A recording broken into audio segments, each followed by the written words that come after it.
heureux de recevoir aujourd'hui M. Cambadélis, qui est premier secrétaire du Parti socialiste. C'est une fonction importante, si on en juge par la carrière qu'ont fait ses prédécesseurs. Sauf erreur, il y a 2 présidents de la République, dans la période récente, 2 présidents de la République, un Premier ministre et un ministre. Je crois que ça couvre assez largement les quelques dizaines de dernières années. Et nous avons la chance que Nicolas Bétou ait accepté de mener le débat. Je connais Nicolas depuis pas mal d'années. À l'époque, il était aux Échos, et moi j'étais à la compagnie financière Edmond Rothschild. Donc on traitait de sujets assez différents. Et je suis très content qu'on le retrouve aujourd'hui et qu'on ait l'occasion de parler de sujets un peu différents. Et donc je lui passe tout de suite la parole. Merci beaucoup, merci Monsieur le Président. Bonjour Mesdames, bonjour Messieurs, bonjour Jean-Christophe Cambadélis. Je crois que la tradition de cette dîner, enfin de cette soirée, c'est que je fasse un petit portrait, un petit portrait de l'invité. Alors allons-y, on pourrait croire de prime abord que Jean-Christophe Cambadélis a tout du français ordinaire, chargé de représenter les Français ordinaires, famille ordinaire de 2 enfants, un garçon, une fille, des parents séparés, ça arrive de plus en plus souvent, un père diamantaire, enfin comme tout le monde ici ou presque, tombé tout petit du 3e étage de l'immeuble familial, ce qui est assez courant au fond dans le personnel politique. J'arrivais à mon fils qui est tombé du 2e. Oui, mais c'est très courant, et alors surtout le 3e étage, c'est des gens qui tombent souvent du 3e étage qui sont après aptes à faire de la politique. À l'école, on l'obligera à écrire de la main droite, avec le bras gauche attaché dans le dos, et donc de gaucher contrarié, il est donc très tôt devenu gauchiste. Jusque-là, donc rien que de très ordinaire. Là où le destin de Jean-Christophe bascule, c'est quand il découvre la politique. Pas seulement les idées, bien sûr, ça il aime, il adore, même, mais les appareils. Ah, les appareils, quelle subtilité, quel magnifique réceptacle pour les jeux de pouvoir, quel sublime écrin pour quiconque a le sens de la manœuvre, et ça, Jean-Christophe a le sens de la manœuvre. Alors je vais passer vite sur les différentes étapes estudiantiles de votre conquête du pouvoir, sauf pour souligner que c'est là que s'aiguise votre talent d'organisateur et d'orateur aussi.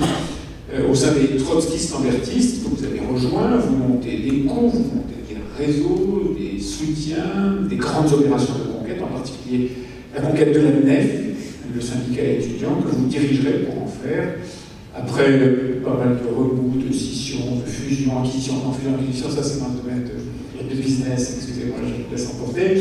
Vous en ferez en tout cas le premier syndicat étudiant de France.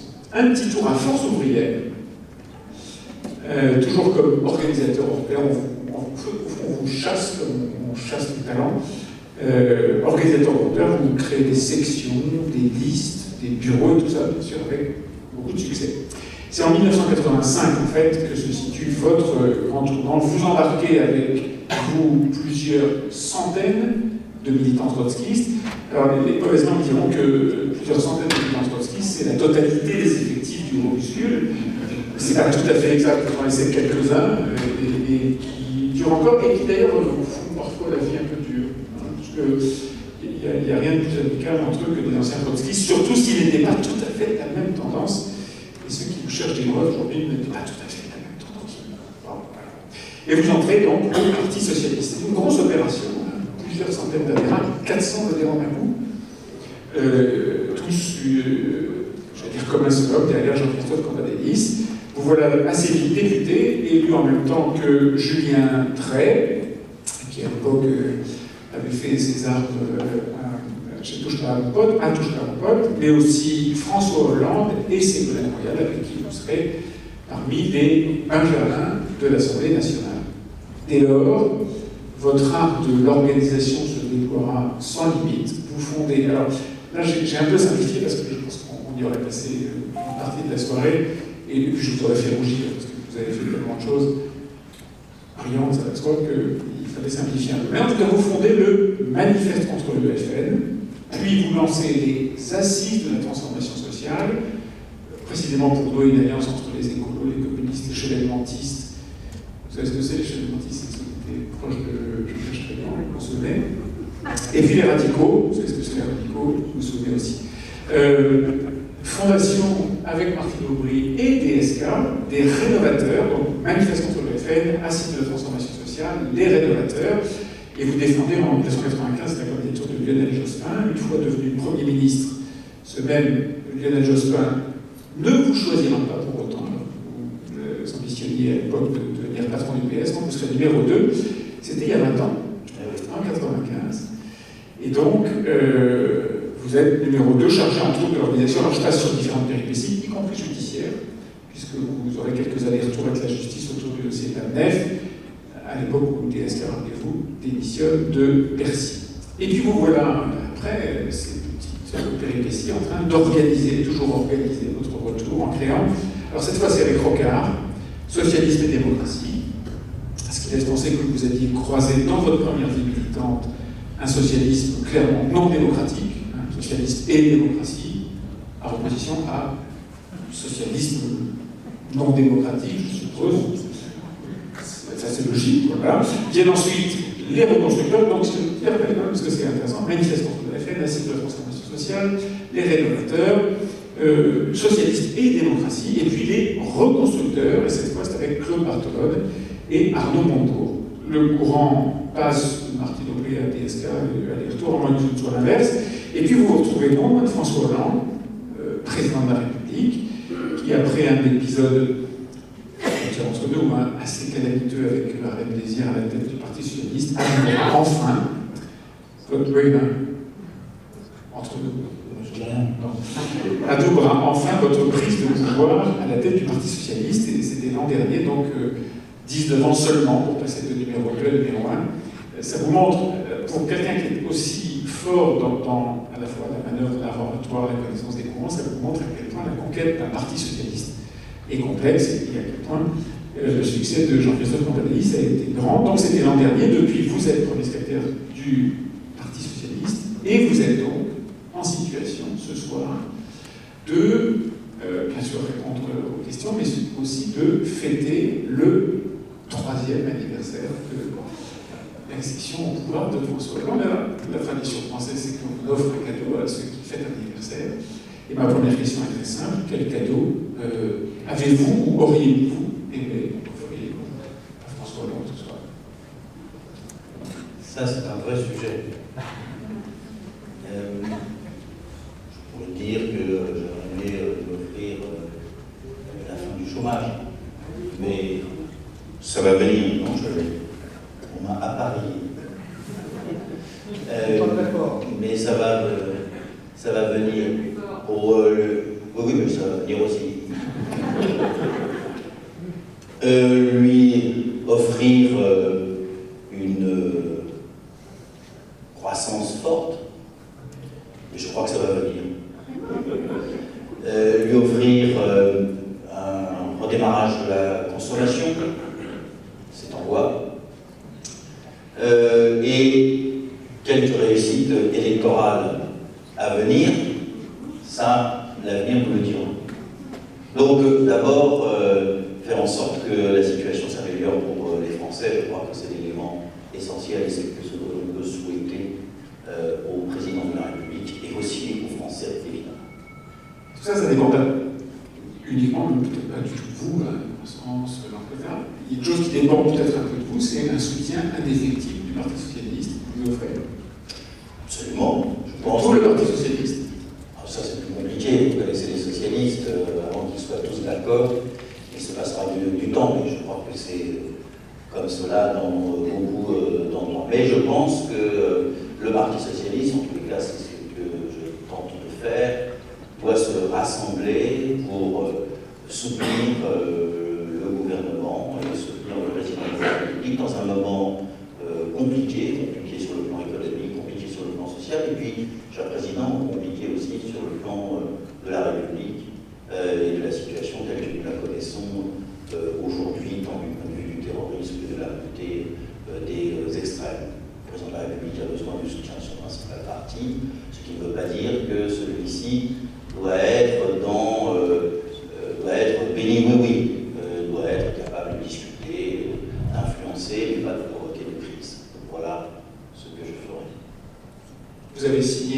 une motion, donc on est dans la période préparatoire du congrès du Parti socialiste qui aura lieu début juin et qui devra déterminer quelle est la ligne du parti et qui en est le premier secrétaire. Ce sera pour vous l'occasion d'être, j'allais dire, enfin élu à la tête de ce parti, puisque vous avez été pour l'instant désigné pour remplacer, comment s'appelle-t-il déjà, Alain Désir, merci.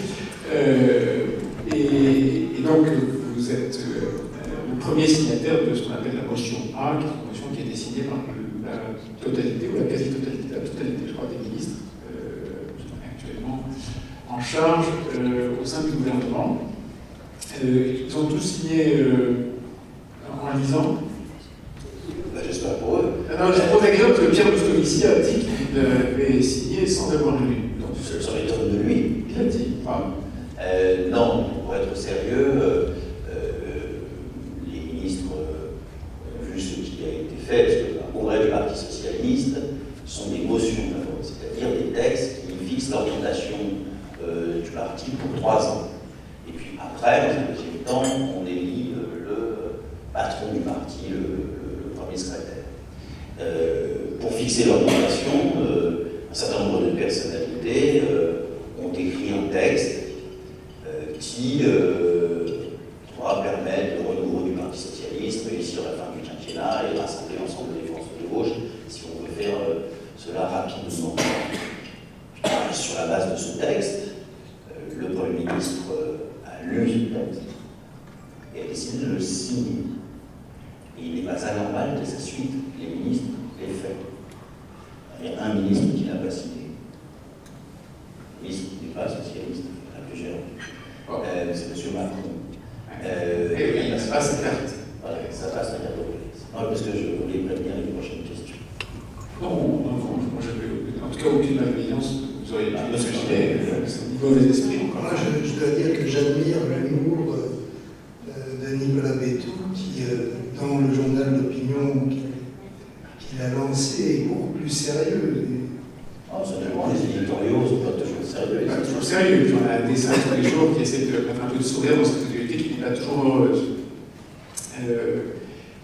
Est-ce qu'on peut passer, on voit qu'il y a une quantité de sujets, on reviendra sur le sujet qui concerne directement la France, mais on va faire un petit détour, si vous voulez bien, par l'étranger, puisque François Hollande a passé quelques jours cette semaine, en début de semaine, au Moyen-Orient, pour parler de sujets qui sont assez proches du cœur et de l'esprit de ceux qui sont ici. Le voyage de François Hollande au Qatar et en Arabie Saoudite. Un certain nombre d'observateurs et l'opinion, par exemple, a défendu la thèse qu'il y avait peut-être un risque à voir le président de la République s'aligner de façon aussi entière et sans nuance sur les positions défendues principalement par l'Arabie Saoudite et certaines catégories de monarchie de cet endroit, qui ne sont pas précisément des positions toujours très favorables justement à Israël. Comment est-ce que vous avez vécu ce voyage? Comment est-ce que vous appréciez cet engagement très univoque en faveur d'une thèse telle qu'elle a été exprimée et d'ailleurs saluée par les monarchies arabes qui ont fait un honneur exceptionnel au gouvernement de la République française? Je crois qu'il faut distinguer 2 choses.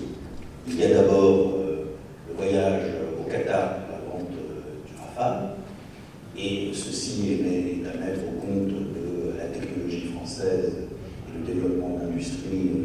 C'est une bonne chose pour notre industrie, personne ne peut le nier, pour l'emploi et pour notre rayonnement international, même s'il s'agit d'avions et d'armes. Le deuxième moment important fut le fait que la France a été le seul pays occidental invité à la conférence du Golfe. Et peut-être qu'on peut réfléchir pourquoi. Il y a des éléments de continuité, et puis des engagements qui ont été soulignés par les monarchies. Les éléments de continuité, c'est que la France, depuis Jacques Chirac, a été très présente auprès des sunnites. Nous avions même, avec Nicolas Sarkozy, mis en place une base à Abu Dhabi, qui était un moyen apporter notre soutien militaire à ces monarchies qui sont toujours possiblement renversables ou qui sont confrontées au grand pays en face qui est l'Iran. Et de ce point de vue-là, je n'ai pas vu de rupture de continuité entre le président Sarkozy et le président Hollande. Il s'avère que des faits sont surgis dans l'entre-deux, à la fois la marche forcée de l'Iran à l'armement atomique, on peut dire, par le détour d'un développement nucléaire civil, l'effondrement d'un certain nombre de pays du Maghreb et du Machrek, la situation que l'on connaît en Syrie, l'effondrement complet de la situation en Irak, et puis la stratégie américaine, qui était une stratégie de retrait.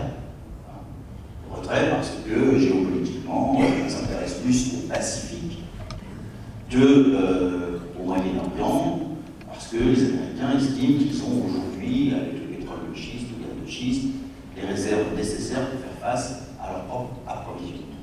Donc c'est un bouleversement. Et dans ce bouleversement, la position déployée et développée par la France, par sa diplomatie, a été claire.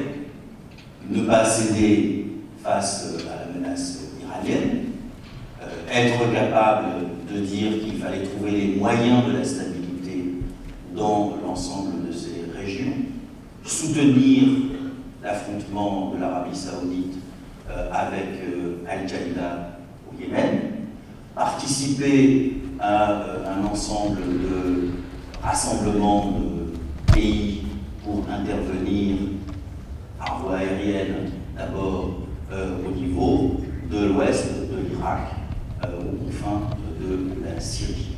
Et tout ceci a été analysé comme un élément positif, je crois par les monarchies du Golfe, mais j'ai comme l'impression, je n'ai pas d'autres informations, mais comme l'impression que le gouvernement israélien n'a pas donné, n'a pas eu beaucoup de choses à redire à la position française définie comme je le fais. Est-ce que je peux ajouter une question? Qu'est-ce que vous pensez de l'invasion du Qatar dans l'économie française, qui est le premier actionnaire de Total, de Veolia, de Vivendi, qui possède 4 immeubles sur les Champs-Élysées, l'immeuble du Figaro, le PSG, les chaînes de télévision, etc. Alors je répondrai que d'abord, on va avoir une pirouette, mais pour remplacer les choses, que les premiers investisseurs en France sont anglo-saxons, ils ne sont pas du monde arabo-musulman. Deuxièmement, c'est vrai que le Qatar est très actif. Il est actif pourquoi? Parce que le précédent président, le précédent gouvernement, avait mis en place un système fiscal qui est favorable au Qatar. Sur le plan immobilier, en tout cas. Sur le plan immobilier, ce qui a permis de multiplier les investissements. À partir de là, ce sont souvent dans des entreprises privées. Et il n'y a pas de possibilité, ou de volonté en tous les cas, de la part du gouvernement de les régenter en fixant un quota pour un certain nombre de pays. Mais moi, je ne suis pas défavorable au fait qu'il soit nécessaire d'être attentif, comme nous le serions vis-à-vis de tout pays qui multiplierait ses investissements d'une manière importante en France. Il n'y a pas à désigner le Qatar plus que d'autres, mais à regarder les pays qui investissent massivement. On va prendre un autre exemple pour être plus tranquille. Si la Russie se mettait à investir tout azimut à Paris, acheter des hôtels, prendre des participations dans un certain nombre d'entreprises, nous serions amenés à regarder aussi. Donc voilà la réponse que je peux faire. L'inconvénient du Qatar, c'est qu'il soutient les frères musulmans. Il soutient les frères musulmans.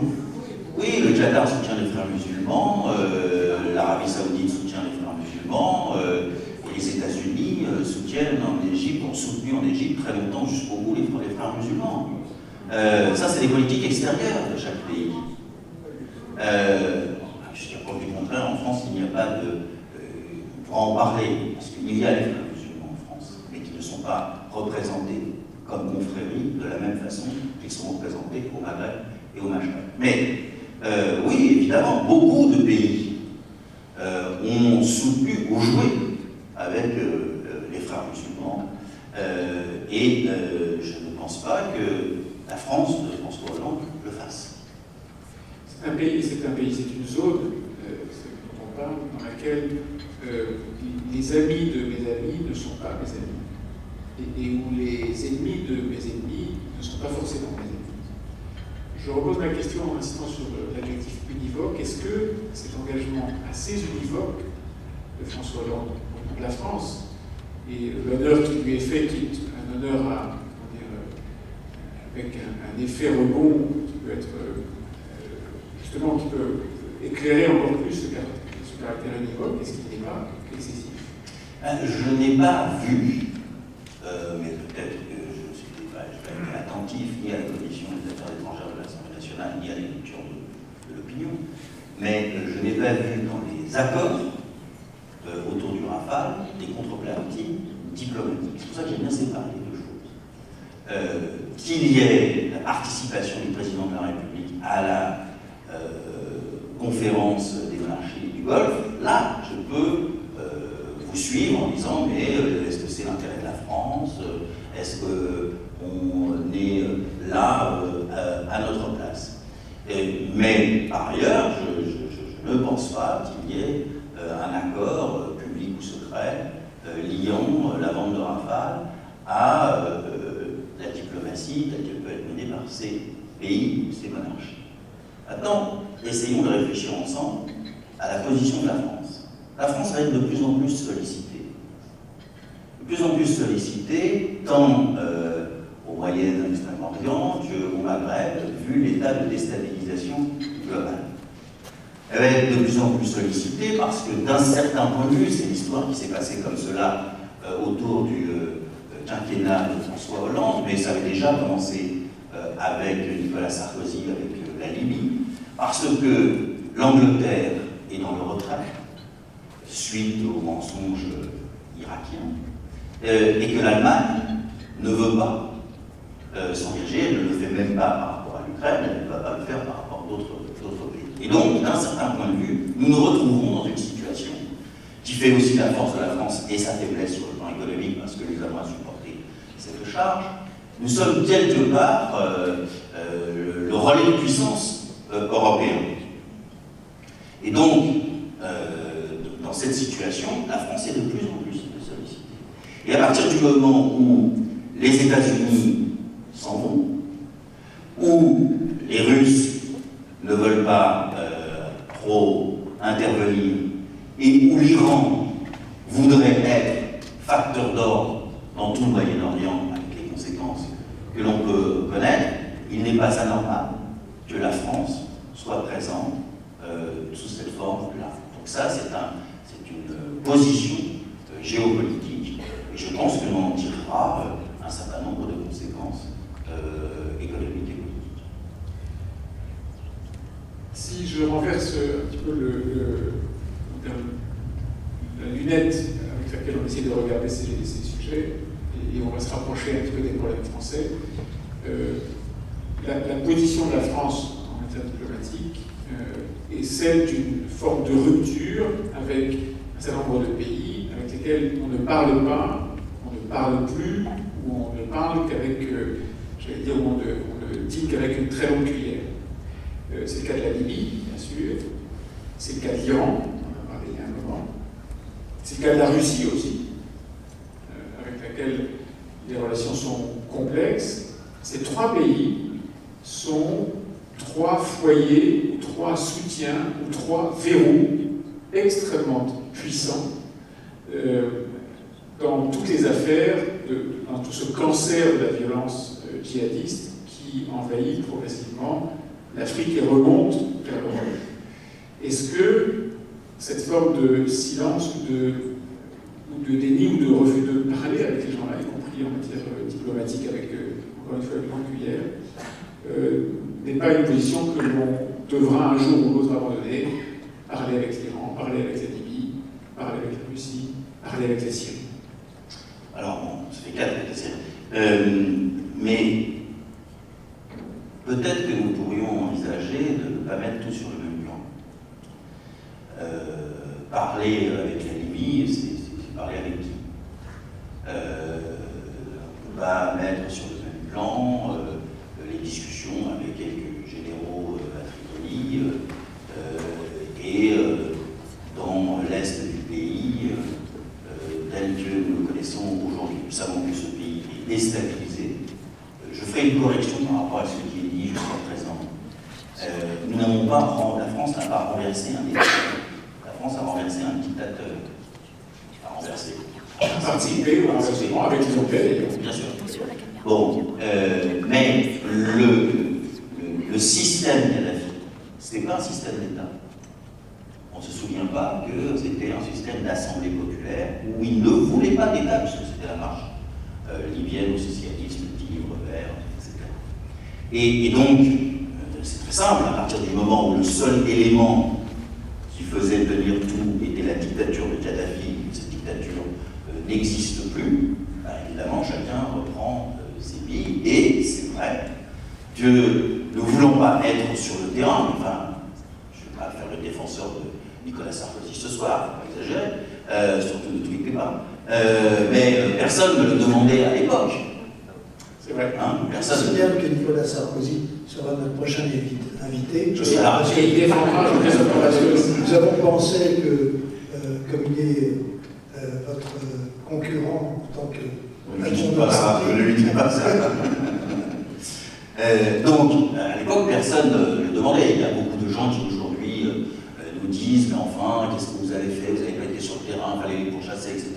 Et si à l'époque, je dis pour Sarkozy, il avait envoyé ne serait-ce qu'une brigade, il y aurait beaucoup de gens qui auraient protesté. Donc, qu'est-ce qui s'est passé? C'est que les arsenaux qui étaient gigantesques ont été pillés et se sont disséminés. Voilà, ils se sont disséminés dans l'ensemble du sud du Sahel, qui ont donné les conséquences que l'on connaît aujourd'hui. Donc là, la discussion est difficile et faire une révélation lors du Conseil des ministres européens, du Conseil même des chefs d'État, le président Hollande a posé cette question. Il a dit, indiquant sur un autre versant, pas celui du djihadisme, mais des flux migratoires, si on n'allait pas au sud de la Libye pour pouvoir maîtriser ce pays, bien évidemment, ce processus continuerait. Mais il était tout seul. Ni les Anglais, ni les Italiens, ni encore moins les Allemands, et je ne parle pas des pays d'Europe centrale, n'ont voulu suivre cette voie. Donc, là, première difficulté. Deuxième difficulté, l'Iran. La position de la France est une position qui a toujours été vis-à-vis de l'Iran, il y a une grande continuité, une position de fermeté. Pourquoi? D'abord parce que le régime, nous le connaissons, puisque nous avions abrité en France son principal constituant, c'est-à-dire Khomeini, qui était à Neuf-le-Château. À Neuf-le-Château, et connaissait parfaitement le régime du Shah et celui qui s'est substitué.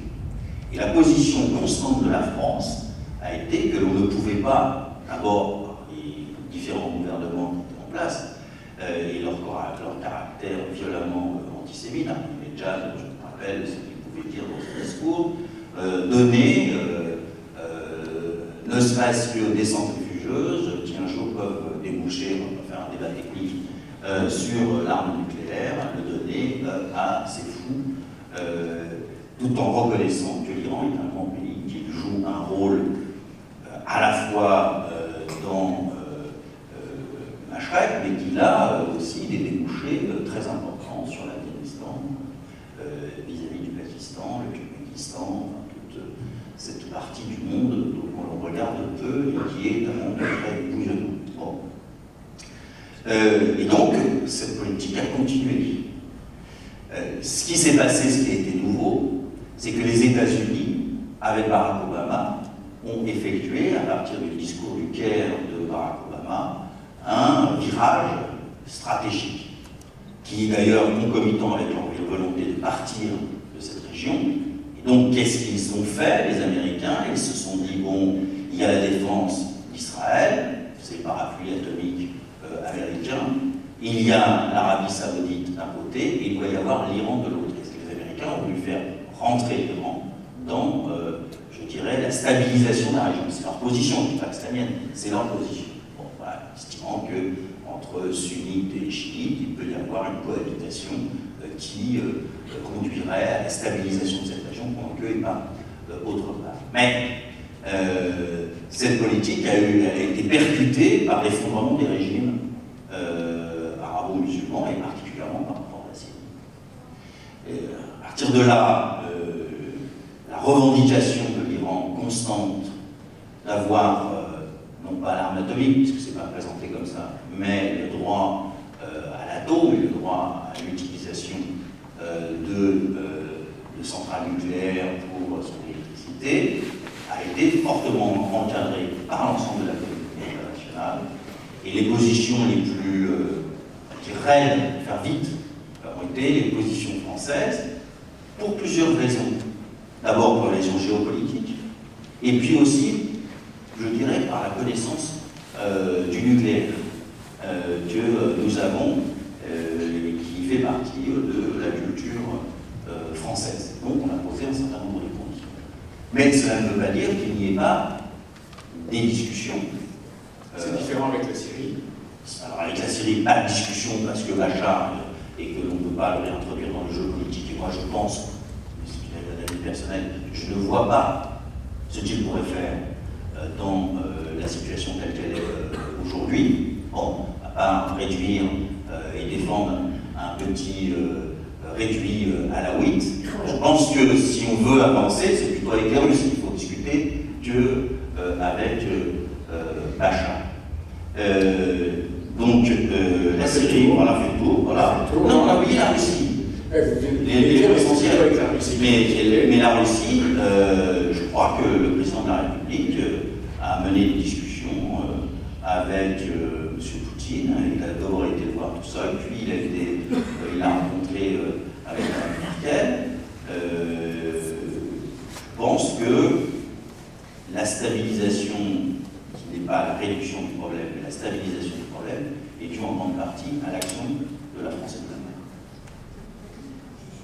Est-ce que François Hollande est différent à l'extérieur des frontières qu'à l'intérieur des frontières? Oui, je crois. Je crois. De quelle manière? Je trouve d'abord il a une formule, je trouve assez juste d'un certain point de vue, c'est qu'il dit pour un président de la République, être à l'étranger, le président de la République française, être à l'étranger, c'est un bonheur. Parce que. C'est sûr que c'est bonjour.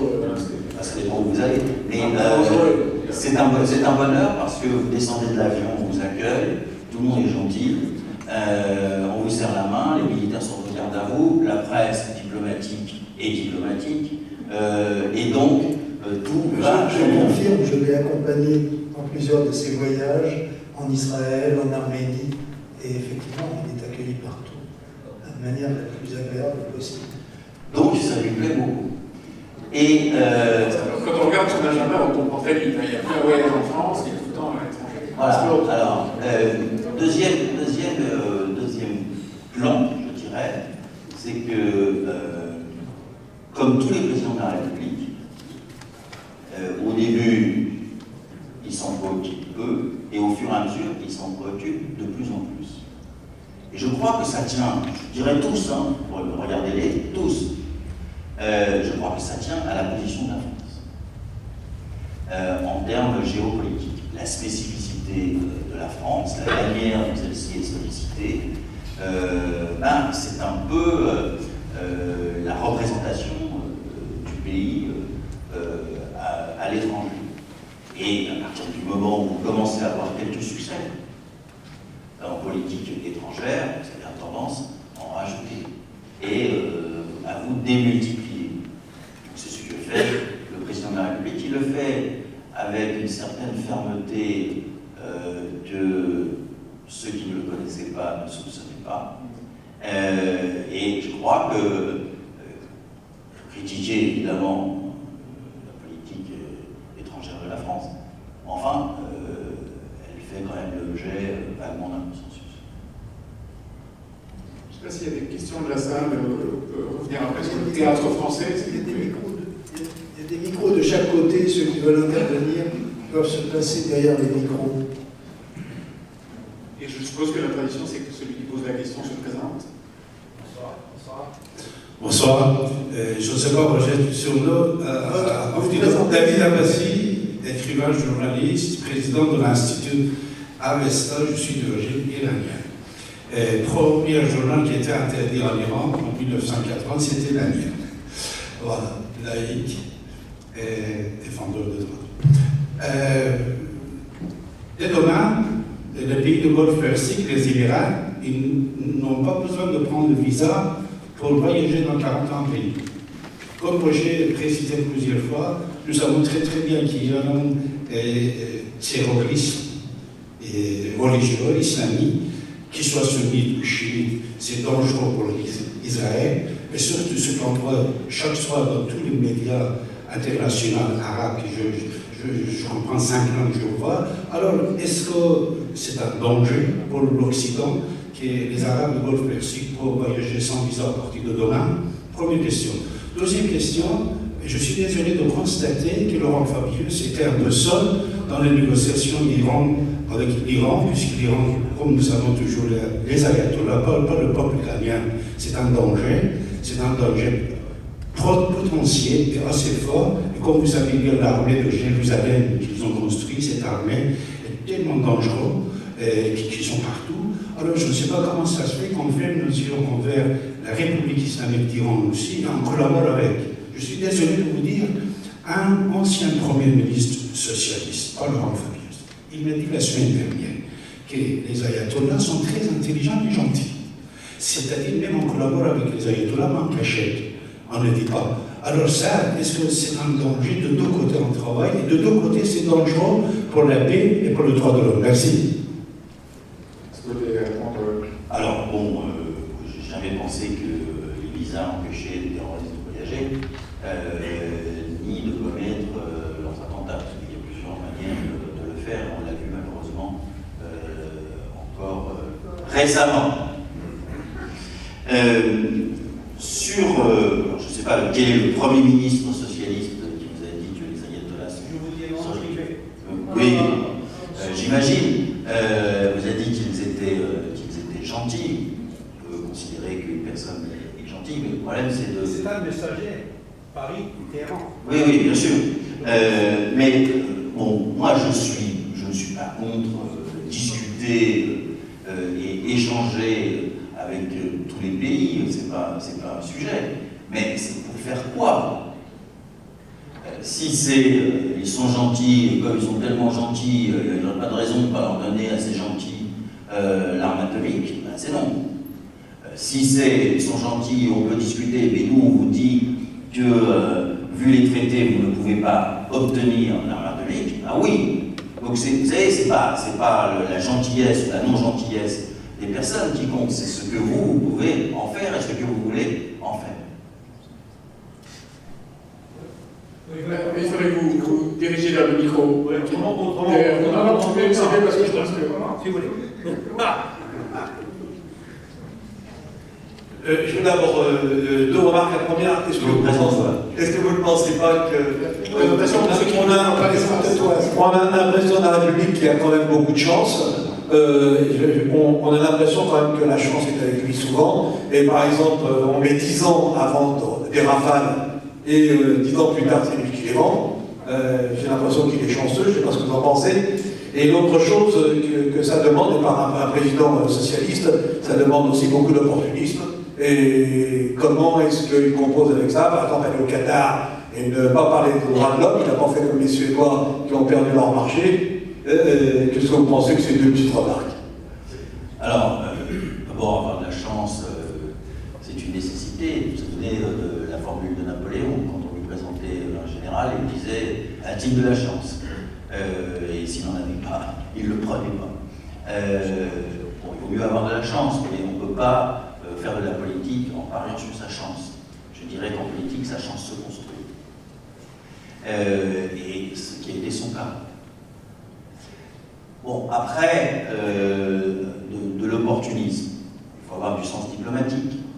Vous savez, c'était le même débat avec l'Union soviétique en son temps.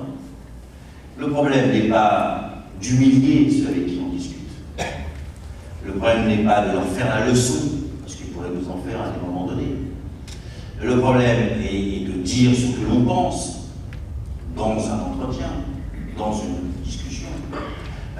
Et ils sont très avertis de ce que l'on pense, puisque précisément, ils sont souvent en France et connaissent parfaitement ce que nous sommes et quelle est notre histoire et quelles sont nos relations diplomatiques et politiques. Et puis, il faut, moi je pense, dans ce genre d'échange, c'est la position qu'il faut aussi avoir avec la Chine, il ne faut pas cesser de parler des droits de l'homme, mais il ne faut pas faire des droits de l'homme un vecteur d'humiliation. Il ne faut pas dire j'en parle plus parce que je commerce. Il faut en parler constamment. Mais tous ces pays-là, ils n'aiment pas être surpris. C'est-à-dire, si vous arrivez, vous faites une provocation sur une place d'un pays, ben, évidemment, ils le prennent assez mal.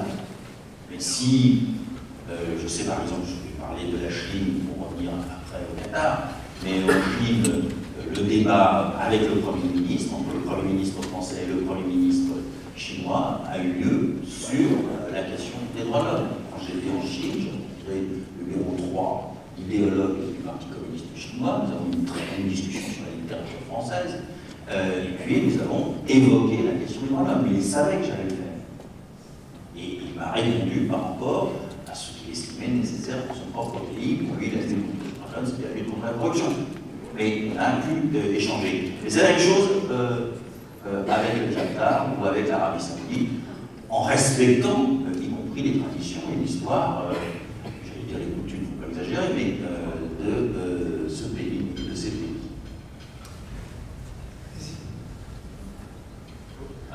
Cher monsieur le Premier secrétaire, je suis correspondant du Quotidien national Shanghai. Je suis un journaliste chinois.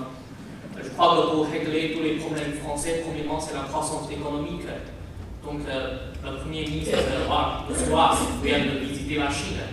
Que le Premier ministre, M. Li Keqiang chinois, va bientôt visiter la France dans quelques jours. Je veux demander, pouvez-vous dire la visite de M. Li avec la situation maintenant du Parti social? Parce que vous savez, la situation maintenant pas très satisfaite. Il y aura lieu la conférence générale du Parti social le prochain juin. C'est très important parce qu'il reste encore 2 ans pour l'élection présidentielle 2017. Maintenant, vous savez, le Front National, Marine Le Pen, a organisé le Rassemblée Bleue Marine pour élargir le soutien. Bien que je crois qu'elle ne va pas gagner le président, mais ce sera un soutien pour le UMP dans le 2e tour. Donc pouvez-vous lier la visite de M. Li et la situation maintenant du Parti social Merci beaucoup. Coopération économique. Oui, alors, d'abord, bienvenue au Premier ministre chinois qui a reçu Manuel Valls il y a peu de temps, après que le président de la République ait reçu, puis été reçu par les Philippines.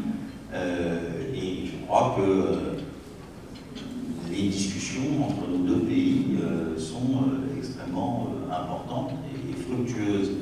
Elles s'insèrent dans la vision que peut avoir la Chine du monde tel qu'il est aujourd'hui. Et parler de ce fameux numéro 3, l'idéologue du Parti communiste chinois, M. Wang, que vous connaissez sûrement, qui est un monsieur important puisque c'est lui qui est à la commission de lutte contre la corruption.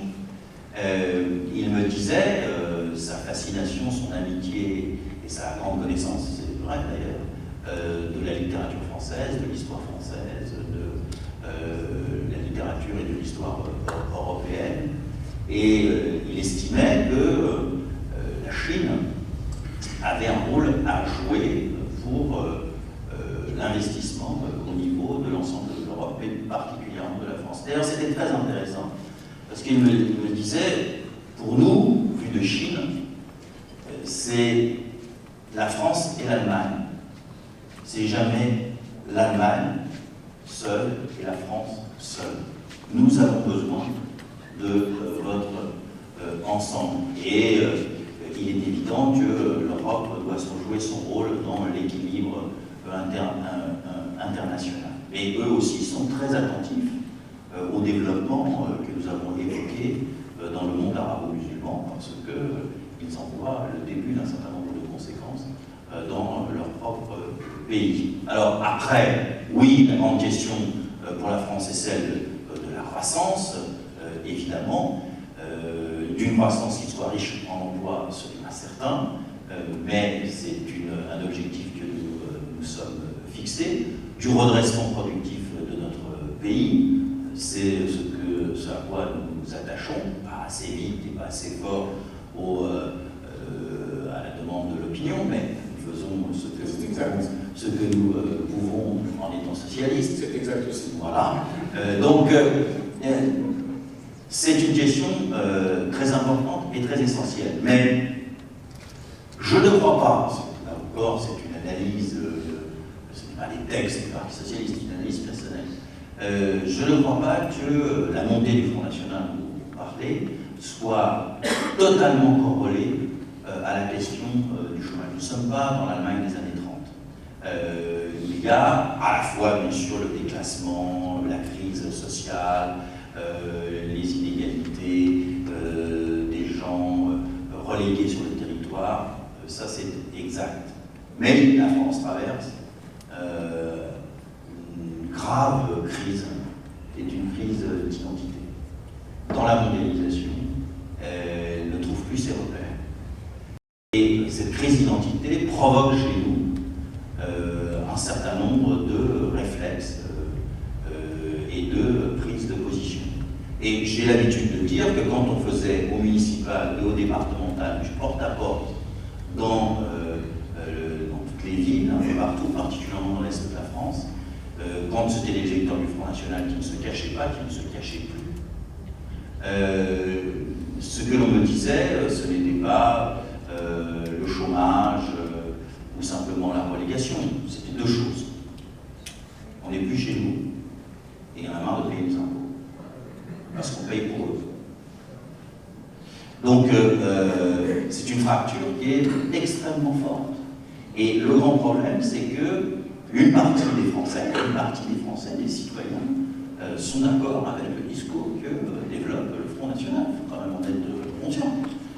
Donc, oui, ce serait mieux s'il y avait de la croissance.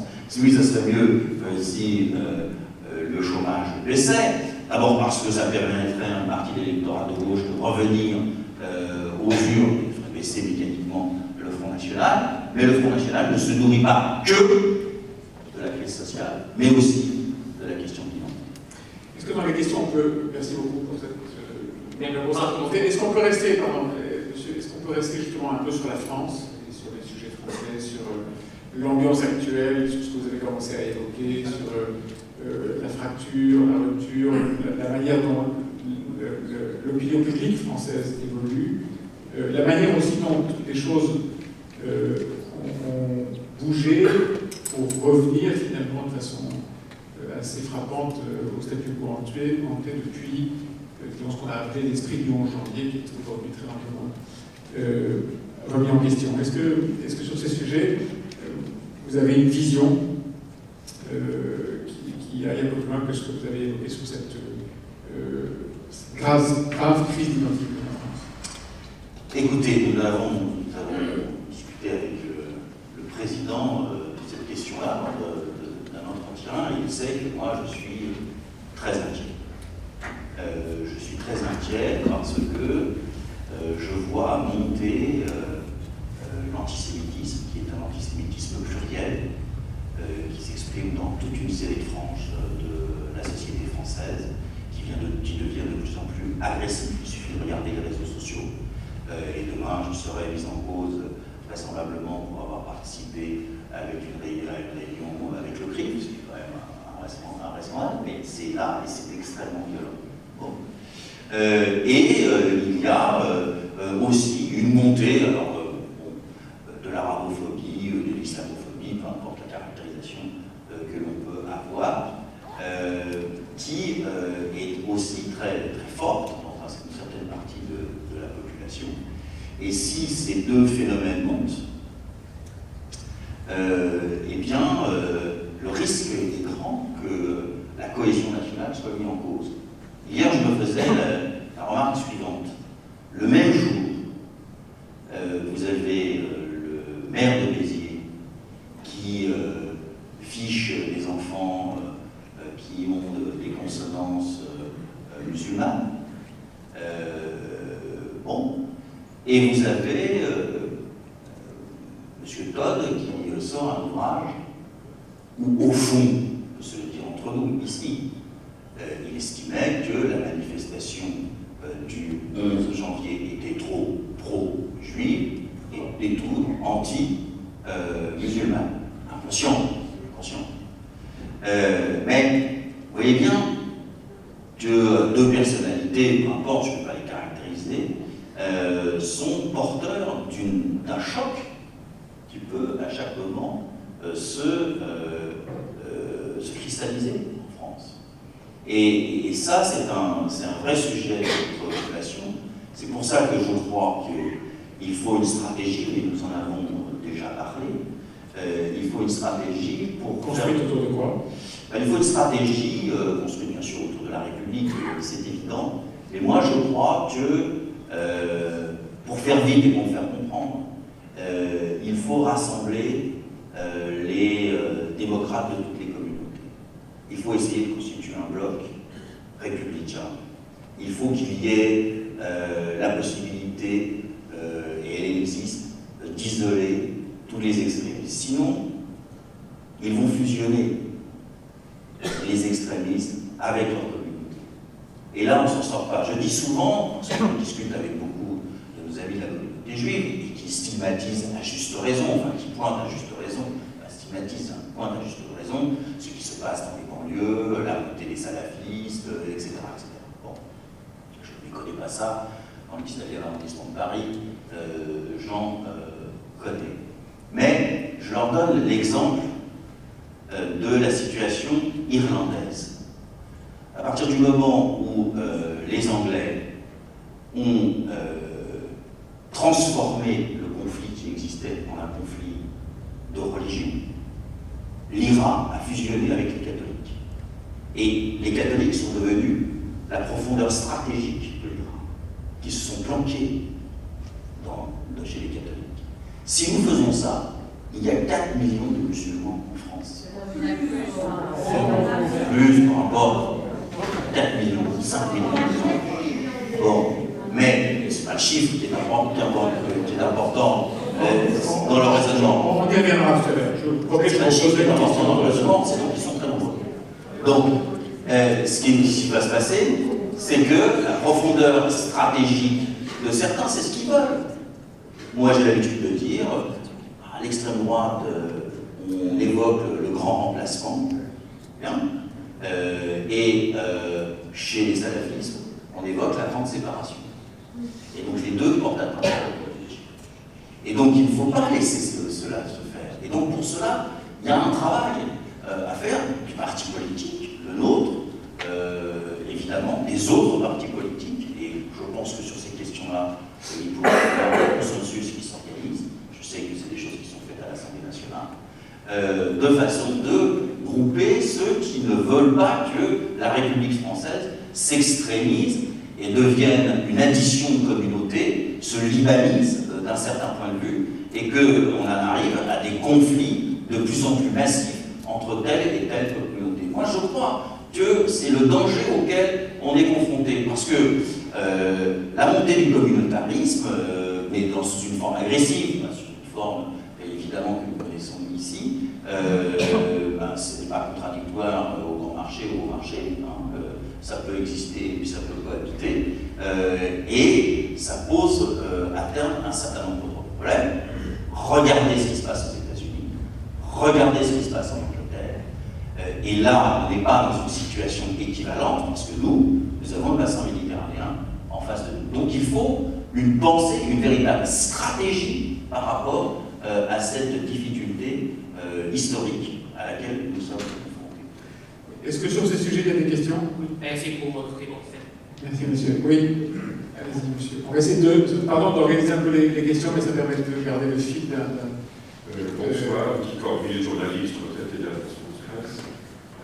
Pourriez-vous être plus précis sur la position du Parti socialiste concernant les déclarations du maire de Béziers, M. Robert Ménard, successivement sur 2 chaînes de télévision le même soir, premièrement sur Paris Première dans l'émission d'Éric Zemmour, puis plus tard sur France 2. M. Ménard a été longtemps un militant de gauche lorsqu'il dirigeait Reporters sans frontières.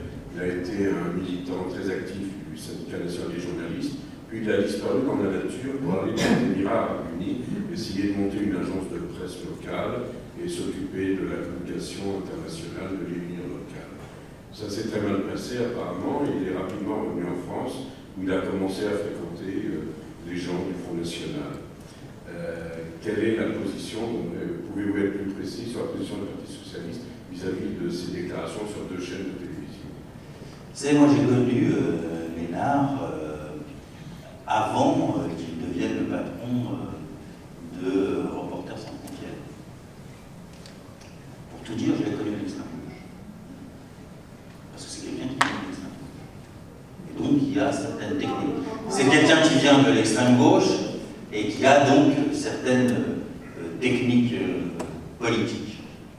Et puis je l'ai revu au moment des Jeux Olympiques en Chine. Activiste contre la Chine. C'est lui qui a fait les provocations que l'on a connues à ce moment-là.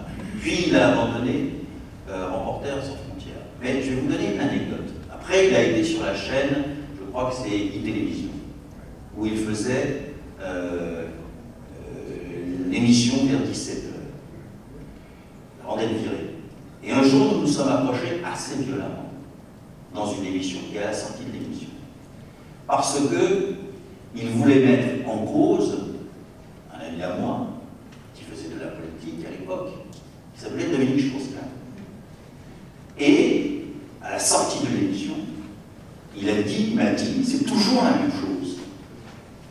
Dominique Strauss-Kahn et Anne Sinclair, parce qu'ils sont juifs, on ne peut pas les mettre en cause. Et donc, alors si c'était à l'antenne, évidemment, mais c'était juste à la sortie. Et puis après, j'ai décidé de ne plus jamais revenir dans cette émission. Et puis, il a fréquenté le Front National, et puis, il est devenu maire de Béziers en fauné du Front National. Il n'en est pas adhérent. Non, pas du tout.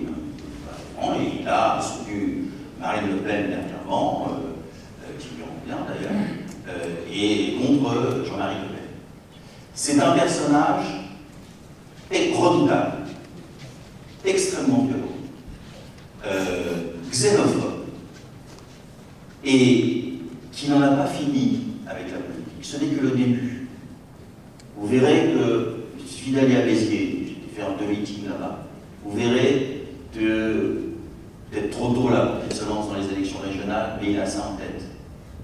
Et il sera candidat un jour ou l'autre à la présidentielle aussi. Est-ce qu'on peut, pardon madame, poursuivre sur ce sujet, comment ce soit exactement le même, sur la réaction de tollé immédiat qui a suivi une déclaration effectivement abjecte de Robert Ménard sur le fait de ficher des enfants musulmans. Moi je voudrais élargir le sujet.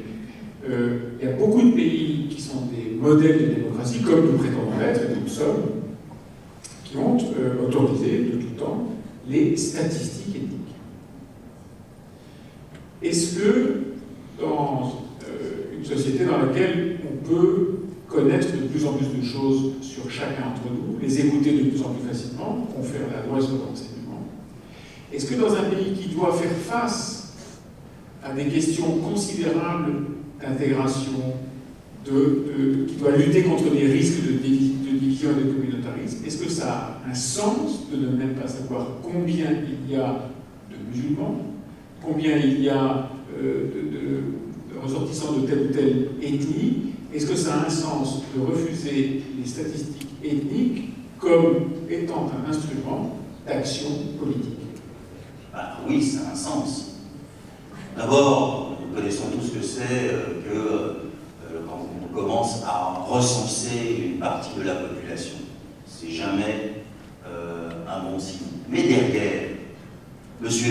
Ménard ne recense pas les jeunes issus de l'immigration, et particulièrement les Maghrébins, pour les emmener en colonie de vacances.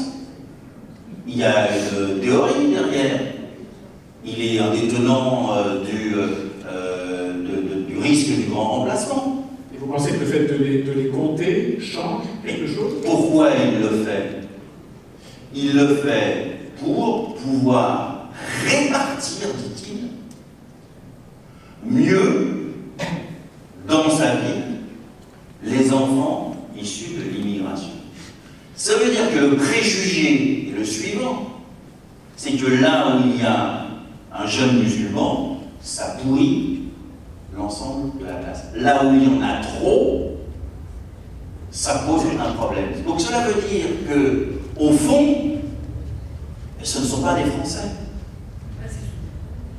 Au fond, ce qui prime sur leur nationalité, c'est leur religion. Et donc il ne vaut mieux pas connaître combien ils sont, ni qui ils sont. Mais vous ne pouvez pas. Pardon d'insister, mais c'est un sujet qui est au cœur de la connaissance du problème qui est à l'origine de cette grave crise d'identité dont vous parliez vous-même.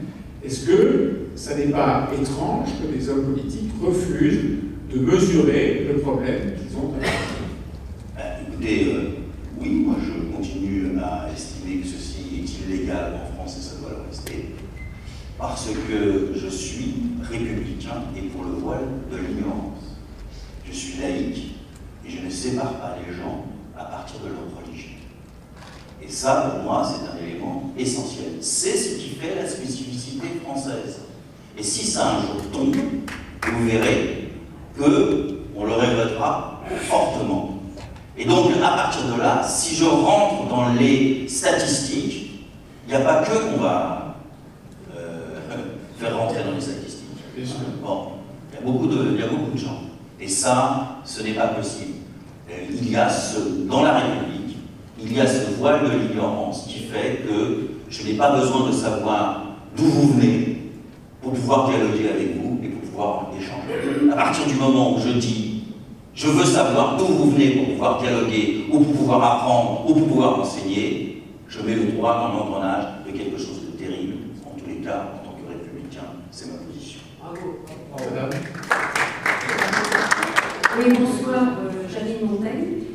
Moi, je voudrais, il y a quelque chose que je ne supporte plus, depuis un moment déjà, depuis longtemps, c'est ce parallèle qu'on fait toujours entre les juifs et les musulmans. D'abord, on n'est pas le même nom, donc le rapport électoral est le même. On soigne beaucoup plus, on dit qu'il y a le 2 poids 2 mesures et la stigmatisation. Je pense qu'en France, c'est plutôt les juifs qui sont stigmatisés, qui sont attaqués, qui sont tués, qui sont agressés. C'est pas les juifs qui posent des problèmes avec leur kippa. J'habite le 18e, j'en vois pas une. Par contre, dévoilés, j'en vois plein. Ma ligne de métro, la ligne 13, je vous invite à la prendre. Vous verrez ce que nous apporte la richesse multiculturelle.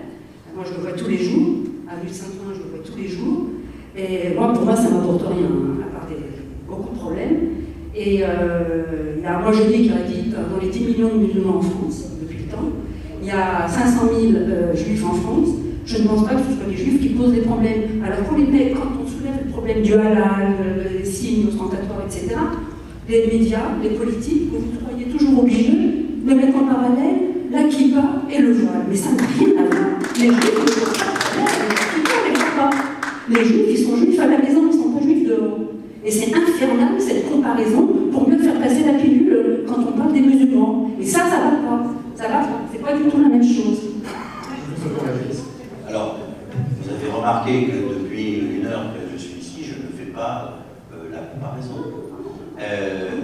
pense qu'il ne faut pas le faire. D'abord, que ce soit, excusez-moi, ce sera la dernière fois, pour les juifs et pour les musulmans, encore une fois, je ne les prends pas par rapport à leur religion. Là, parlons des musulmans.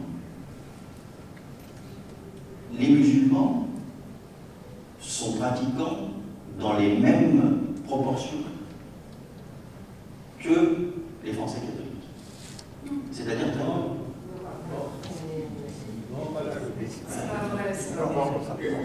c'est exactement la même chose. Je vous renvoie d'ailleurs à une très bonne étude, à un très beau livre de Todd et de Lebras qui ont mis ça en exergue par rapport à ces communautés. Bien.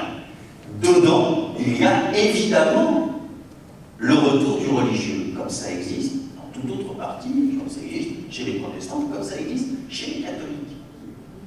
Et donc le religieux fait un retour dans nos sociétés de consommation massive, de matérialisme absolu. Mais les religieux extrémistes juifs et chrétiens ne tuent pas. Absolument. Voilà, c'est ça. Absolument. Mais je n'ai pas dit que en n'exagérons pas. Non, je ne mets pas sur le même plan, puisque Madame parlait de ce qui est visible, le fait que l'on faisait la comparaison. Moi, je ne trouve pas qu'il y a beaucoup de comparaisons dans ce domaine, mais peut-être que vous l'avez ressenti, et je prends compte. Mais en tout état de cause, il faut noter qu'il y a en ce moment, dans la communauté musulmane, une montée de la religion. Mais c'est moi que je ne vais pas comparer. Je ne vais pas comparer.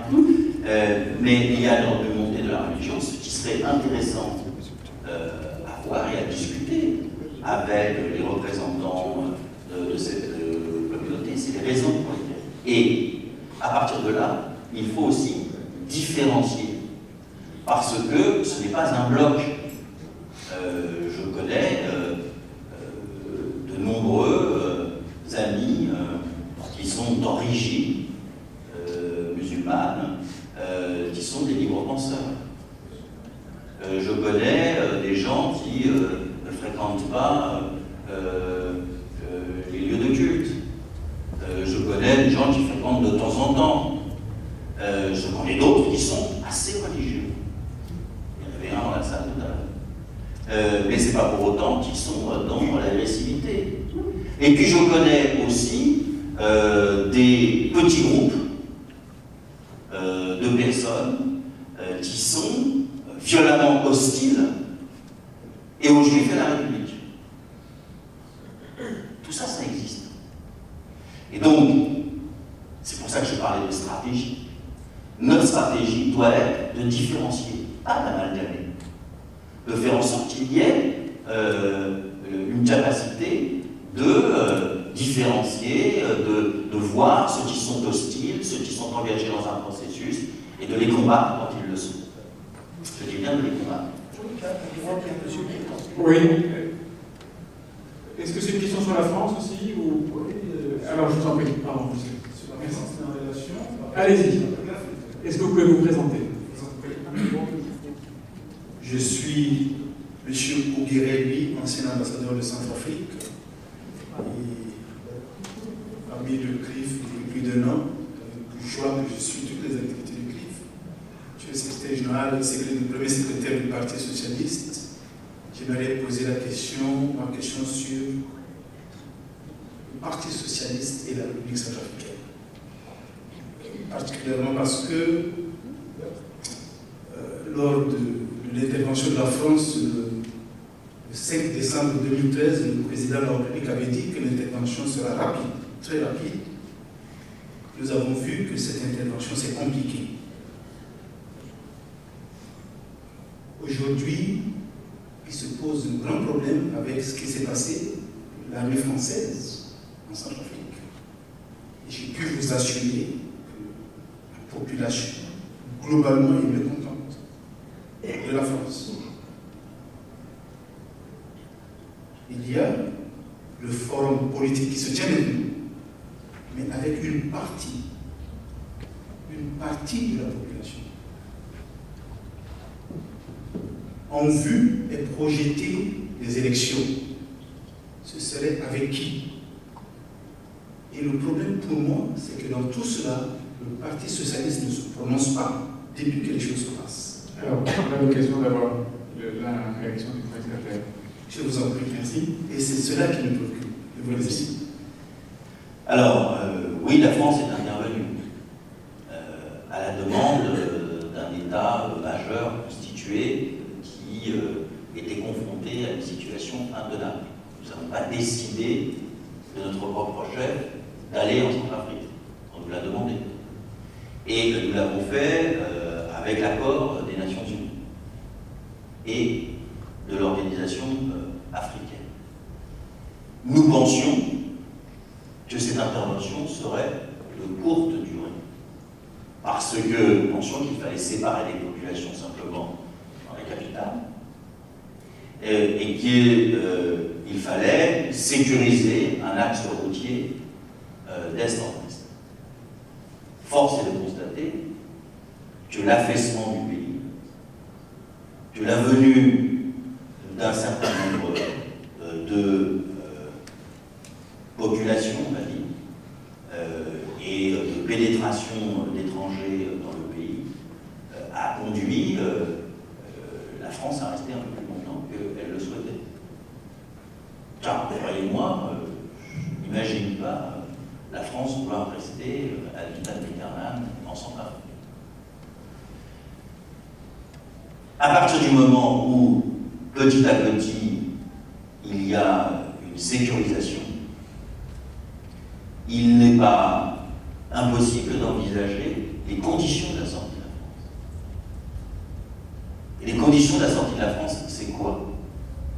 C'est le fait qu'il y ait des élections, de façon qu'il y ait un pouvoir légitime, et que ce pouvoir puisse administrer ce pays. Nous n'avons pas de vocation coloniale. Nous venons que parce que nous venons. Après, il y a des amis socialistes sur place, mais à cette étape, ils ne vont pas prendre le pouvoir avec les baïonnettes de l'armée française. Enfin, les événements épouvantables que vous citez ont conduit à une enquête. Je crois que celle-ci va rendre ses résultats assez rapidement. Et si, comme je le pense, il y a des soldats français qui ont conduit ces exactions, ils devront être lourdement condamnés pour le pays et pour la France. Merci beaucoup. Continuez la discussion avec vous, monsieur le secrétaire. Après. Merci beaucoup. Monsieur. Bonsoir, je suis Gilles Assouline. Je travaille à peu près 250 jours par an, essentiellement au Soudan du Sud, qui est le plus jeune État du monde, créé en 2011, également un peu en Éthiopie et au Kenya. Alors, ma question vient juste après celle de M. l'ambassadeur de Côte d'Ivoire. Moi, je suis sur le pays d'à côté. Le pays d'à côté qui m'a demandé de les aider pour définir une stratégie de développement, de retrouver la paix grâce à l'économie, qui tend la main à la France, parce qu'elle a besoin de la France et au Parti socialiste. Dieu sait si nous avons eu des réunions pour essayer d'expliquer que la situation sur l'Inde du Sud est une situation très périlleuse pour le reste du monde, parce que si le Soudan du Sud, qui est en proie à des attaques islamistes importantes, tombe, on a pratiquement 20 millions d'immigrants qui vont partir de tous les pays d'Afrique, 5 millions à travers la péninsule du Sinaï en Israël, et à peu près 15 millions dans les mers. Donc c'est un problème qui nous intéresse, évidemment, parce qu'il faut prévoir. C'est un appel un peu au secours. Je travaille à la fois avec le gouvernement, l'opposition et les rebelles. Nous avons défini un plan économique ensemble. Nous sommes sous le jeu de la Troïka, des États-Unis, qui sont confondants parce que leur politique n'est pas claire, dans la mesure où le président lui-même est tiraillé entre la CIA, lui-même, les républicains du Sénat. Donc, la question c'est, bien sûr c'est un pays anglophone, au même titre que l'Éthiopie et le Kenya. Mais la France, alors qu'auparavant on me présentait d'abord comme juif et ensuite comme français, et que beaucoup d'amis israéliens sont venus, car Israël est très présente au Soudan du Sud pour aider le Soudan du Sud. Aujourd'hui, on le présente d'abord comme français et ensuite comme juif. Je trouve ça extraordinaire, mais je suis très heureux. Ma question, c'est peut-on envisager la création d'une petite équipe de réflexion de système stratégique sur le Soudan du Sud et les pays avoisinants, dans le cadre d'une politique française qui est forcément un peu difficile parce que c'est un pays anglophone, mais également dans le cadre de tous les doubles jeux politiques qu'on connaît bien, de l'Iran, du Qatar. C'est clair. Alors oui, mais la situation là-bas n'est pas claire. La question est très claire. Voilà. La réponse va l'être, vous allez voir. Évidemment. Si vous voulez participer à une réflexion et si vous acceptez de discuter avec nous, il y a ici Laurent Azoulay qui travaille avec moi et Pierre Caluti, ils se feront un plaisir de vous voir après. Voilà. Le contact est pris. Voilà. C'était la question. Merci pour la réponse. Monsieur. Oui, bonsoir, je suis Yassine Chawad, j'habite le 19e arrondissement. J'ai deux observations et une question, si vous permettez. Donc, la première observation, c'est sur les questions de relations internationales. Vous avez abordé dans votre propos liminaire, M. Bétou, la question des relations diplomatiques entre la France et le rapprochement opéré entre la France et l'Arabie Saoudite et le Qatar. Mais je voulais aussi vous rappeler que la géopolitique, elle est assez subtile et il s'avère qu'on doit lire à travers les lignes, puisqu'on s'aperçoit qu'il y a aussi un rapprochement entre Israël et l'Arabie Saoudite pour contrer l'influence de l'Iran. Et donc on se rend compte, et j'en veux pour preuve, si vous voulez un argument, c'était l'intervention du ministre saoudien du pétrole qui expliquait lors du dernier sommet au mois de novembre dernier que l'Arabie Saoudite était prête à vendre du pétrole à Israël parce qu'en fait le roi d'Arabie Saoudite, le regretté roi Abdallah, entretenait d'excellentes relations avec tous ses pays voisins et Israël n'en faisait pas exception. C'était la première remarque. La deuxième, c'était à propos de ce qu'a dit Madame tout à l'heure sur la comparaison entre les Juifs et les musulmans en France. Je ne renie pas du tout le chiffre et le fait que la communauté juive est moins importante que la communauté musulmane, mais j'avoue que je suis un peu embêté quand j'entends une présomption de culpabilité, à savoir que les juifs ne posent pas de problème et que les musulmans on présume d'emblée qu'ils posent un problème. Je voulais vous rappeler que, oui bien sûr, mais je voulais juste vous rappeler que j'habite le 19e arrondissement, je vois des pères en soutane, des sœurs religieuses de confession catholique, je vois des jeunes habillés en kippa, je vois des musulmans voilés, je vois même en burqa, et je vous rassure, il y a une coexistence, il y a plutôt une cohabitation. Et là, ce que je regrette, moi, sincèrement, c'est que, de ton point de vue, et là, je ne mets le point sur personne, mais je considère que tant les musulmans que les juifs, que d'ailleurs le reste de la communauté nationale, ne s'intéressent pas à cette obligation, cette responsabilité collective que nous avons de coexister, de vivre ensemble. Chacun s'intéresse dans l'individualisme, si vous permettez, mais je parlais juste de ce qui se passait. Je ne veux pas interrompre votre débat avec les participants, mais peut-être que ce serait bien que vous posiez une question à notre invité. Et donc j'arrive à la question, pardonnez-moi, comme ça je vais raccourcir mon propos. C'était sur le plan de lutte contre l'antisémitisme, le racisme qu'a annoncé Manuel Valls, un plan important, mais j'avais une question, c'est sur les modalités d'application. Je sais trop bien qu'il y a des associations importantes qui ont tendance à faire des belles actions au niveau médiatique, mais je connais aussi des actions d'un point de vue local qui peinent à avoir des subventions, qui travaillent sur la promotion du vivre ensemble, la coexistence intercommunautaire. Donc si on pouvait, à travers ce plan, aider aussi non pas que les associations nationales, mais toutes les associations qui œuvrent dans cette belle mission. Merci pour votre écoute. Je salue la présence ici de Gilles Clavreul, qui est le responsable du plan qui a été présenté par Manuel Valls il y a quelques jours.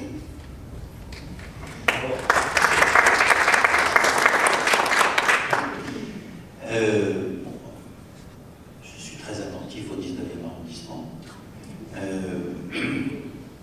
Ce qui me permet d'être parlementaire.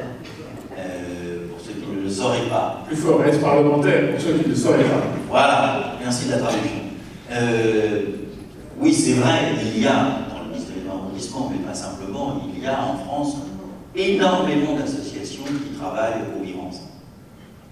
Et je pense que dans la stratégie que j'évoquais, il faut s'appuyer sur ces associations, d'autant que le gouvernement a donné, je ne dirais pas les moyens, mais un peu plus de moyens pour que ce vivre ensemble soit porté par un certain nombre d'associations.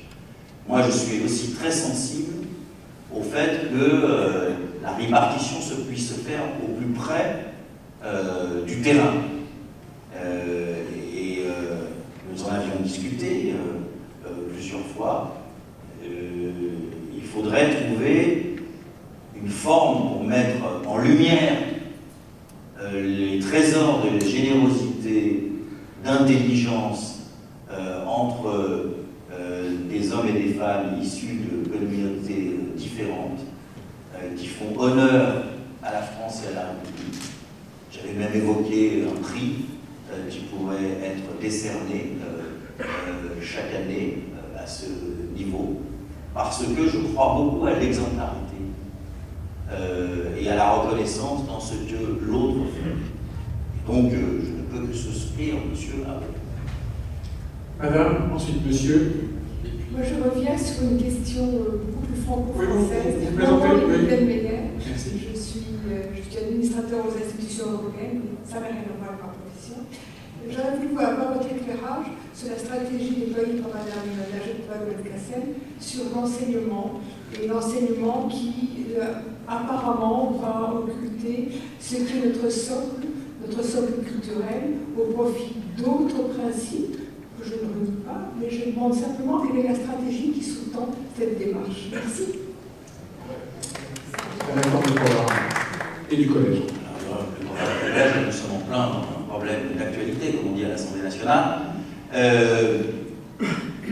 Bon, c'est le grand engagement du président de la République lors de l'élection présidentielle. À deux niveaux. Premièrement, un constat qui a été porté par Vincent Payon, précédent ministre de l'Éducation nationale, mais qui est un constat fait par là pour le coup beaucoup de... Un des précédents. Le précédent. Non, le précédent, il a fait 4 mois. Ah oui, bon, excusez-moi. Voilà, j'ai l'erreur. Oui, un des précédents. Oui. Donc, mais qui s'était inscrit aussi dans cette continuité, qui était de dire que notre éducation nationale, qui a été la référence pour beaucoup de pays dans le monde, petit à petit, se sclérosant, produit, si on peut dire ça comme ça, de plus en plus de jeunes déqualifiés, pour certains d'entre eux ne sachant pas totalement s'exprimer, ayant des difficultés à écrire, et ayant de moins en moins de qualifications. Donc il fallait une grande réforme de l'éducation nationale et revisiter tous les niveaux. Aujourd'hui, on est au niveau du collège. Alors avec un débat, c'est un peu long, je ne vais pas le reprendre, qui comporte des éléments que je connais, mais je pense beaucoup d'inquiétudes sur des intitulés qui ne correspondent pas exactement à ce qu'il y a dans le texte de la ministre, même si nous en discutions hier au Bureau national, les formulations, je pense, prêtent à interprétation, et nous avons décidé, le Bureau national du Parti socialiste, d'écrire à la ministre pour lui demander de préciser un certain nombre de formulations, et par exemple, nous avons pensé au Bureau national du Parti socialiste que rendre les lumières optionnelles n'était peut-être pas la meilleure des choses. Nous le faisons poliment, dans un dialogue avec, même si ceci existait auparavant, ce n'est pas parce que cela existait auparavant qu'il ne faut pas aujourd'hui le corriger. Mais il n'y a pas tout cela. Il y a les classes européennes, je pense que vous faisiez... Les classes bilanques. Les classes bilanques seront maintenues. Non, et donc, si. Pas comme ça. Elles seront maintenues avec une année. Vous verrez le texte quand il va arriver à l'Assemblée nationale. ils sont maintenus avec une année de plus. Donc si on prend la question des Allemands par exemple, de l'allemand, pas des Allemands, de l'allemand, de l'allemand, par exemple, il y aura une année de plus, donc plus de professeurs. Donc, mais le président du Bundestag, l'ambassadrice d'Allemagne en France, tous les Allemands qui se sont émus de cette réforme se sont trompés. Oui, ils se sont trompés. Et c'est une erreur d'interprétation, mais il leur a été répondu. Mais au passage, je voudrais que tous ceux qui s'émeuvent, que les Allemands s'émeuvent, puissent s'émouvoir que le français soit de moins en moins enseigné en Allemagne. Alors, on se fait encore quelques minutes, monsieur, une question. Oui. Vous vous présentez, bien sûr, une question. Alexandre Lafond, je suis médiateur expert, donc détection des fraudes fiscales. Messieurs les présidents, mesdames, messieurs. C'est la fin de la réunion. Il y a deux dangers, il y a l'effet même et les détecteurs de fraude fiscale. Oui. Et je défends les contribuables. Voilà. Oui, auprès de l'administration. Allez, ancien commissaire. Allez-y. Pardon, je vous ai interrompu, mais ça, c'est pas la question. Ma question est, dans les 2 décennies à venir, si les 3 quarts des Juifs partaient, comme on en a le droit, je veux dire la liberté des capitaux des personnes, et, pardon, laissez-moi terminer, et deuxièmement, qu'il y ait donc, dans 2 décennies, non pas 10 millions de musulmans, je respecte, mais 20 ou 30. Que deviendrait la France? Ça, c'est la première question. Deuxième question, je dérive un peu sur ma profession. Il existe une cellule de dégrisement, c'est-à-dire des fonds qui sont dans les tranchées. Sur 500 000 juifs en interrogation, on ne connaît pas le nombre de dossiers dégraissés, mais par contre, sur 10 millions, on n'a aucune statistique concernant les musulmans, les pays, donc, nord-africains. Est-ce qu'on met une pression, point d'interrogation, sur ces gens-là qui sont a priori financés par le Qatar? Avez-vous des statistiques? Ah oui. Avez-vous des statistiques sur, éventuellement, sur mes réponses, sur mes questions? Et tout. Je dois confesser que je n'ai pas de statistiques, mais je vous fais une promesse, une proposition, de vous répondre par écrit sur ce que vous avez évoqué. Non pas sur ce que deviendrait la France si il y avait 100 millions de musulmans, parce que... de juifs de parti. Sur le plan... Non, mais je pense qu'il ne faut pas partir. C'est trop facile. Est-ce que vous ressentez ça comme une réalité, un risque aggravé? Les débats. Oui, je pense que c'est une réalité. Nous en connaissons dans le 19e arrondissement, je connais les familles qui sont partis. Le 19e, j'en connais, par exemple, dans le 19e arrondissement, ce qui ne veut pas dire qu'il n'y en a que dans le 19e arrondissement. Donc, je connais ça, j'ai discuté avec des gens qui sont partis, nous avons eu de longues discussions, privées, je ne peux pas revenir là-dessus. Je ne crois pas qu'on règle le problème en partant. Je pense qu'au contraire, on pourrait même dire statistiquement, qu'on l'aggrave. Moi, j'appelle la communauté à rester en France parce que, comme l'a dit très justement le Premier ministre, sans la communauté juive, la France n'est plus à la France. Et donc, j'appelle à ce qu'il reste, et je sais que ce combat est partagé par nous. Madame. On ne demande que ça, protégez-nous, défendez-nous, faites que nous soyons au centre de vos préoccupations, la stratégie pour combattre l'antisémitisme. C'est ça que nous sommes venus pour l'entendre ce soir. Et nous aurons plaisir à combattre dans ce pays pour rester. Mais il faut vous donner les moyens pour que nous soyons en sécurité. D'accord? Et vous avez tous les pouvoirs aujourd'hui. Faites-en ça. Faites que nous soyons protégés. D'accord? Et moi, je crains pour mes enfants, nous nous connaissons, nous sommes connus à un moment de notre vie. J'ai suivi ton parcours. Aujourd'hui, tu t'honorerais à prendre en charge ce combat. C'est la dernière marche de ton parcours politique, c'est de combattre pour une cause qui est noble. Il n'y a pas de mandat au bout, il n'y a rien, il y a simplement le respect des Juifs de France. Bravo. Je réponds en te disant que cette question est prise à bras-le-corps. Je crois que le gouvernement français, pas simplement moi, le gouvernement français a fait des efforts considérables. D'accord. C'était bien seul contre le lever. Il était bien seul contre le lever. Non, je ne peux pas dire ça. Dieudonné, nous l'avons combattu. Je peux même te dire, tu le sais pour moi, avant que Manuel Valls se lance dans la bataille contre Dieudonné, tu sais que sur ces questions-là, je suis intransigeant. Je voudrais intervenir simplement pour dire que je n'ai pas la réputation de flatter le gouvernement en général. Je dois dire que sur le sujet des relations avec les Juifs, ce gouvernement est tout à fait exemplaire. Absolument. Bravo.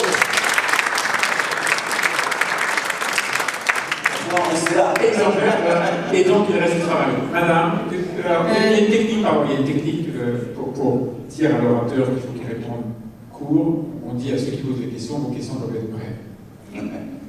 Alors vous m'intimidez, déjà que je ne suis pas habituée à prendre la parole souvent en public. Et donc ma question, je m'appelle Alexandre, ma question est liée, vient d'un intérêt que j'ai eu pour des raisons également personnelles, du fait de mes liens avec Jean Albérin, qui se trouve avoir été celui qui avait fait entrer aux Nations Unies en 1968 Sergio Vieira de Mello.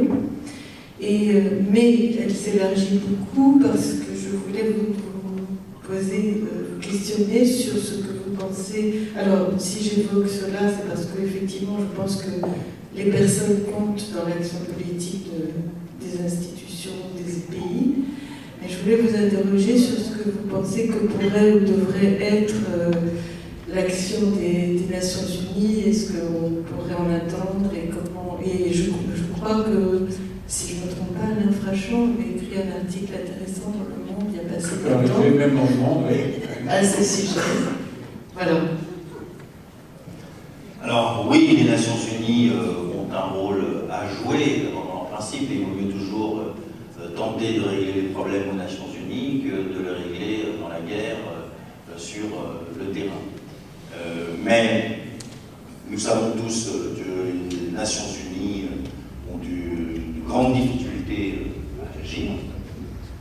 D'abord parce qu'il y a le Conseil de sécurité, qu'au Conseil de sécurité, les pays peuvent bloquer toute action. Nous l'avons vu avec la Russie encore récemment sur la question syrienne, et nous le voyons de temps en temps avec nos amis chinois. Mais moi je reste, alors le Parti Socialiste reste un grand défenseur. Là, si vous venez dans une assemblée générale du Parti Socialiste, les Nations Unies fait partie de la rhétorique. Sur ce point, permettez-moi quand même d'être un tout petit peu critique sur la politique du gouvernement, parce que les votes au Conseil de sécurité à l'UNESCO ont montré récemment que la France était le seul pays à supporter les résolutions anti-israéliennes, alors que l'Angleterre, l'Allemagne, les États-Unis soit s'abstenaient, soit votaient contre. Non, à l'UNESCO. Alors, madame, faut vraiment que vous êtes levée au dernier moment, c'est juste avant la fermeture des micros. Madame, rapidement, et puis ensuite monsieur. Allez, on y va, les trois questions ensemble. Madame. Approchez-vous du micro. Je vais revenir à la France. M. Kuckerman l'a dit, le Parti Socialiste est exemplaire dans sa relation aux Juifs en France. Moi, je me pose quand même la question du rapport à Europe Écologie Les Verts. pour lesquels leur position n'est pas si claire. Vous avez un accord électoral, et je comprends la logique politicienne, malgré tout, aux dernières élections, leur coût électoral est somme toute, enfin, on a le sentiment qu'il n'est pas aussi élevé, que voudrait toutes ces négociations. Je ne comprends pas, je n'arrive pas à interpréter votre position, et surtout leur relation, parce qu'elle est beaucoup moins claire que la vôtre vis-à-vis des Juifs en général. Monsieur, une question? Bonjour, je suis étudiant en école d'ingénieur, je m'appelle Ruben Afflelo et ma question elle portera en fin de compte sur la création d'entreprise, puisqu'on est très nombreux en fin de compte en France et donc dans mon école à vouloir créer une entreprise et on a l'impression d'être laissé à nous-mêmes avec énormément de paperasserie, des taxes invraisemblables. Enfin, beaucoup de mes amis partent à l'étranger très clairement, en Angleterre, tout est beaucoup plus avantageux, on est aidé, les startups sont aidées. Enfin, qu'est-ce que fait la France? Avant que tout le monde parte, réveillez-vous quoi.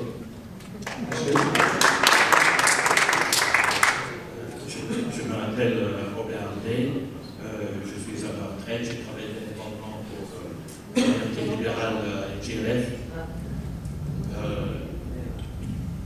Je voudrais revenir brièvement à la question de vivre ensemble. D'abord pour rassurer le monsieur qui a posé la question tout à l'heure. Dans notre communauté, malgré les événements début janvier, il y a une volonté de tendre la main de façon pratique pour aider le vivre ensemble. Mais je voudrais aussi signaler qu'il est problématique de parler, comme c'est souvent le cas dans la presse, de la question de vivre ensemble comme si c'est un problème entre les communautés juives et musulmanes. La solution doit venir plus haut. La loi de la République doit être respectée, mais on vient très vite à dire qu'il y a un problème entre les juifs et les musulmans, comme si le reste de la société n'est pas concerné et que les uns et les autres sont coupables. Problème plus général, donc à traiter plus généralement. Jean-Pierre Scordadis, vous pouvez essayer de... Alors, Europe Écologie Les Verts, c'est vrai qu'ils ont leur position, mais ce n'est pas eux qui décident à notre place. Jusqu'à preuve du contraire, la politique étrangère de la France, même quand il y avait Cécile Duflot au gouvernement, n'était pas décidée par Europe Écologie Les Verts. Et les positions que vous pouvez trouver intéressantes ici ou là étaient des positions développées par le gouvernement de manière indépendante. Je n'ai pas vu, tant du point de vue national que du point de vue régional ou que du point de vue local, aucun accord qui intégrait, sur les sujets que vous avez évoqués, la position de l'Europe Écologie Les Verts, qui sont par ailleurs pluriels dans leur position. La création d'entreprises, oui, c'est un sujet. Oui, nous avons en route un travail de simplification. Le ministre doit rapporter dans peu de temps sur le sujet, monsieur Thierry Mondon. Parce que ce que vous dites est quelque chose qui ne date pas d'aujourd'hui, ce n'est pas pour autant qu'il faut s'en échapper, qui est développé un peu partout sur les jeunes créateurs d'entreprises et des startups. Et moi, je suis de ceux qui pensent qu'on peut travailler pour la compétitivité de nos entreprises, mais si on n'aide pas le courant des jeunes entreprises aujourd'hui, nous ne serons pas compétitifs dans les années à venir. Donc c'est une question essentielle. On essaye de se bouger parce qu'on voudrait vous garder en France parce que c'est un beau pays. Oui, c'est vrai qu'il y a des difficultés dans un certain nombre de communautés et entre communautés, et qu'il y a un problème beaucoup plus large. Je suis d'accord avec ce qui a été dit. On ne peut pas en rester simplement à une vision communautaire des problèmes qui se posent. C'est une question qui est posée à l'ensemble de la République. Il faut être capable d'y faire face. Et moi, je crois que ce sont les partis politiques qui doivent aujourd'hui être exemplaires pour y faire face. Merci. Merci beaucoup.